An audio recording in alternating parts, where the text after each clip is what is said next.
आज हमारे साथ जो है बीएसपी से सच्चिदानंद पांडे जी, जो कि बीएसपी से इनको टिकट दिया गया है और अयोध्या विधानसभा से इनकी जो है यहाँ पर लड़ाई है। अब देखना यह है कि चुनावी माहौल है और प्रचार प्रसार का काम कितनी तेज़ी चल रहा है। सच्चिदानंद जी, जिस तरह से चुनावी माहौल है, लोकसभा का चुनाव है, आपको बीएसपी ने टिकट दिया है, तो क्या माहौल है और जनता का रुझान कितना आपकी तरफ है? देखिए, जहाँ तक मैं बात करूँ अयोध्या की, तो अयोध्या में जनता विकास के लिए इंतज़ार कर रही है। हम सबको समझना पड़ेगा, विकास का मतलब सिर्फ नगर विकास नहीं है। आप इस समय देखें तो सिर्फ नगर में ही विकास, आपको जो रोड तोड़ के चौड़ीकरण कर दिया गया है, तो रोड तोड़ के चौड़ीकरण करने से विकास नहीं आता। मेरी बात को समझें आप। विकास का मतलब है जहाँ पे शिक्षा, सुरक्षा और स्वास्थ्य, उसके बाद युवा रोजगार, युवाओं को रोजगार के काबिल कैसे बनाएं, ये सारे प्रोग्राम चलाए जाएं, तो इसको हम बोलेंगे विकास, क्योंकि ये पाँचों जो है ये नींव है विकास की। तो यहाँ अगर मैं बात करूँ तो ये पाँचों के पाँचों जो है ये ध्वस्त हैं। यहाँ कोई भी विकास की नीति आज के डेट में सक्रिय नहीं चल रही है। अगर मैं स्वास्थ्य की बात करूँ तो इतनी बड़ा, आप देखिए इतना बड़ा अयोध्या है, अयोध्या में इतना बड़ा ट्रामा सेंटर है, लेकिन ट्रामा सेंटर में आज आप डरते हैं जाने के लिए, हम लोग सीधे लखनऊ लेके जाते हैं। और लखनऊ भी मैं गया था, वहाँ मैंने चेक किया तो वहाँ पे डॉक्टर इतने परेशान हैं, उनको मैक्सिमम पेशेंट अपने इसी अवध क्षेत्र से, पूर्वांचल से ही जाते हैं मैक्सिमम पेशेंट। तो कहीं ना कहीं आप देखिए इस प्रदेश की, इस ज़िले की जो स्वास्थ्य व्यवस्था है वो चरमरा गई है। बिल्कुल किसी का ध्यान नहीं है, सरकार का कोई ध्यान नहीं है इसके ऊपर। जो सरकार करोड़ों रुपए जो है यहाँ के इंफ्रास्ट्रक्चर पे लगा रही है, अगर उसी में से कुछ चंद करोड़ अगर हॉस्पिटल में लगा दें तो स्वास्थ्य का मुद्दा यहाँ पे हमेशा के लिए सॉल्व हो जाए। एक तरफ महंगाई है, दूसरा बेरोजगारी है, लेकिन सरकार लगातार जीत रही है और आ रही है लगातार लेकिन इसके बाद भी महंगाई पर रोक नहीं लगा पा रही। शिक्षा पर जिस तरह से महंगाई शिक्षा पर है, अभिभावक परेशान है, इस पर किस तरह से आप लोग काम करेंगे अगर आप आते हैं इसमें? देखिए, मेरा मानना है सरकार महंगाई पे कंट्रोल कर सकती है, क्योंकि देखिए जो हम और आप टैक्स भरते हैं, जो जीएसटी कलेक्शन होता है, जो इनकम टैक्स कलेक्शन होता है, वो सरकार का राजस्व है और सरकार सब्सिडी दे सकती है। अपने उस राजस्व का एक बजट यूज करके सब्सिडी देके महंगाई कम कर सकती है। तो आप, जनता महंगाई से मरी जा रही है, आप राजकोष रख कर क्या करेंगे बताइए उसका? आप उस राजकोष को थोड़ा सा डाइल्यूट करें, जनता को सब्सिडी दें और जनता की महंगाई कम करें। मेरा तो यही मांग है सरकार से। तो मैं यही मांग करता हूं कि आप एक समय याद कीजिए जब डीजल पेट्रोल मात्र 35 रुपए था, ठीक है, और आज 100 रुपए के पार आपका डीजल पेट्रोल है। एक समय याद कीजिए जब आपकी यूरिया की जो बोरी है किसानों की, वो 50 किलो की आती थी, आज मात्र 40 किलो की बोरी आती है और प्राइस डबल है। तो सरकार जो है उनकी नीतियां देखिए, आप ईयर बाय ईयर महंगाई बढ़ा रहे हैं, आप समझिए। तो महंगाई ईयर बाय ईयर बढ़े, आप उस पर सब्सिडी दीजिए लोगों को ना। गैस की सब्सिडी थी वो आपने देनी जो है बंद कर दी। आज गैस की कीमत जो है 1200 रुपये थी, चुनाव के कारण वो 900 रुपये हो गई। तो कहीं ना कहीं जनता देख रही है ना कि आप महंगाई भी कंट्रोल नहीं कर पा रहे हो, आपने वो खजाना जो रखा हुआ है। अब आप देखिए इलेक्ट्रॉल बॉन्ड की बात करें अगर हम, तो इलेक्ट्रॉल बॉन्ड 6000 करोड़ का भाजपा को मिला हुआ है ना? वो पैसे कहाँ से आए बताइए? कोवैक्सीन नाम है। इन सारी चीज़ों को लेकर आप लोग आवाज़ क्यों नहीं उठाते हैं? क्योंकि जहाँ पर एक तरफ बीजेपी लगातार कह रही है कि 400 पार हमारी सीट है, तो वो किस बिहाफ पे कह रही है? तो चुनाव अभी हुआ नहीं है, अभी मतदान हुआ नहीं, तो किस बिहाफ पे वो बोलेगी 400 पार? देखिए, बीजेपी जो बोल रही है उसमें बहुत नहीं है, अगर मैं बोलूँ बहुत सारा उसमें तथ्य नहीं है। तथ्य इसलिए नहीं है क्योंकि वहीं पे उनके अलायंस पार्टनर, आप देखिए जो जेडीयू है, नीतीश बाबू, वो तो बोल रहे हैं 4000 पार जा रही है। अब क्या 4000 पार, क्या वो बाकी देशों का भी जोड़ रहे हैं क्या?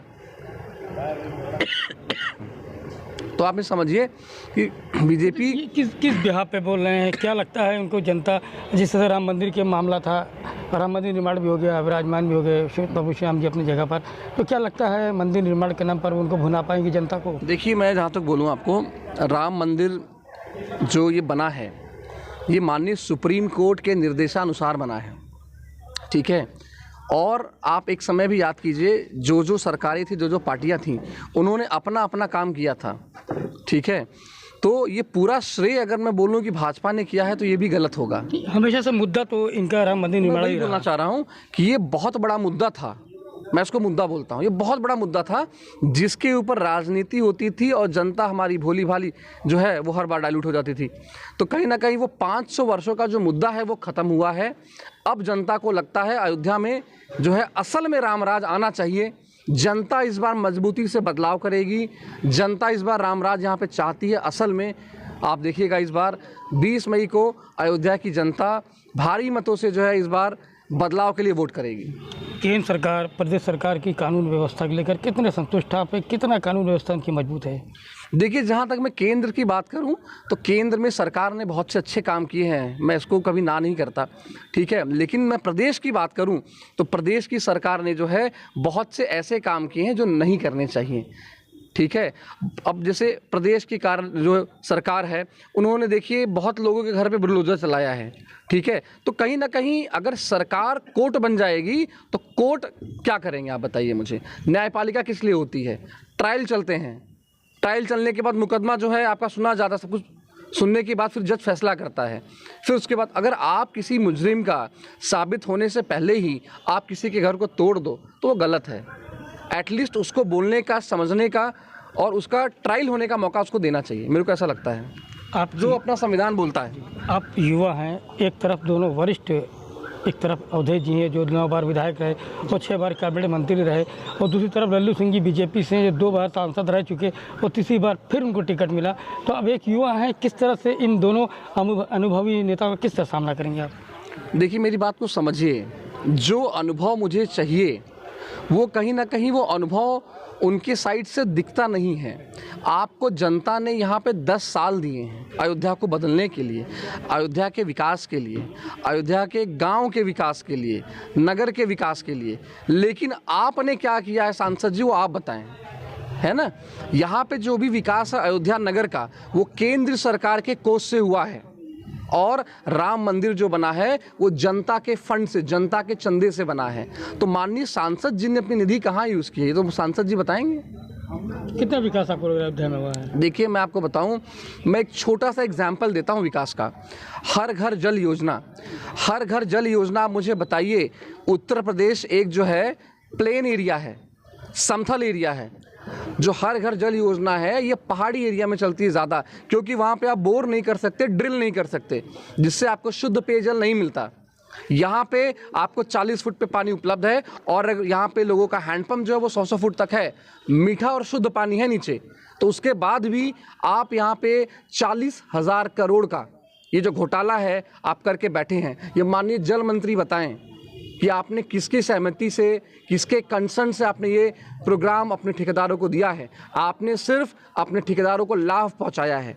आज के डेट में मैंने अपनी जो यहाँ मेरी विधानसभाएं हैं, मैं गया हर जगह, देखा मैंने रोड टूटे हुए हैं, पाइप निकली है, उन पाइपों में कुत्ते पेशाब कर रहे हैं। यहाँ तक कहीं कहीं टंकियाँ बनी नहीं है, जल नल मतलब आप समझिए नल लग गई है और वहाँ से एक बूंद भी जल नहीं आ रहा है, और पैसे भी पास हो गए लोगों के। ये बताइए कैसा संविधान है ये? आपको किसने अधिकार दिया कि पब्लिक का पैसे जो है वेस्ट करें? आपने उन पैसे को जो है ठेकेदारों को दिया, वो पैसा फिर घूम के आपके पास आया चुनाव में यूज़ करने के लिए। तो आपने सिर्फ जनता को ठगा। यहाँ पे इस योजना का यहाँ पे 0 आउटपुट निकलेगा। मैं आपको बता रहा हूँ, मध्य प्रदेश में ये योजना 12 साल से चल रही है। लोग वहाँ पे उस पानी से सिर्फ गाड़ी धुलते हैं बाहर, और कुत्तों को धुलते हैं, अपने मवेशियाँ धुलते हैं। तो आप जल बचा नहीं रहे, जल बर्बाद कर रहे हैं आप, है ना। तो इस पे एनजीटी को ये मामला दर्ज करना चाहिए।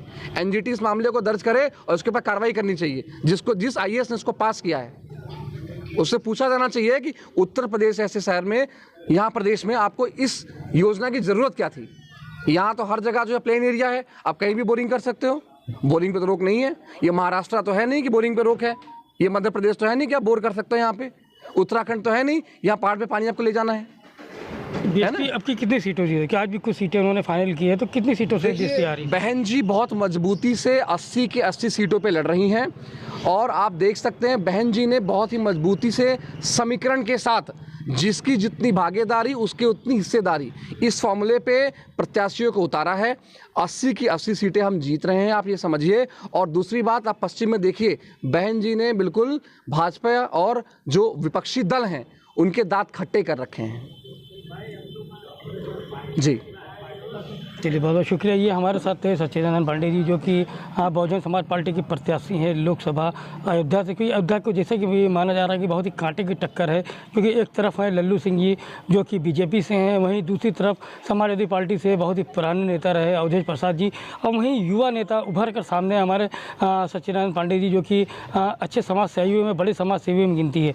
तो आइए देखते हैं अब अयोध्या का माहौल 20 मई को क्या होता है और किसके मत में जनता जाती है। अयोध्या से प्रभा साक्षी के लिए तुफाइल अहमद। अगर आप भी लेना चाहते हैं देश दुनिया की तमाम जानकारी तो आज ही सब्सक्राइब करें हमारे चैनल को। साथ ही नीचे दिए बेल आइकन को जरूर दबाएं ताकि हर अपडेट आप तक पहुंच सके।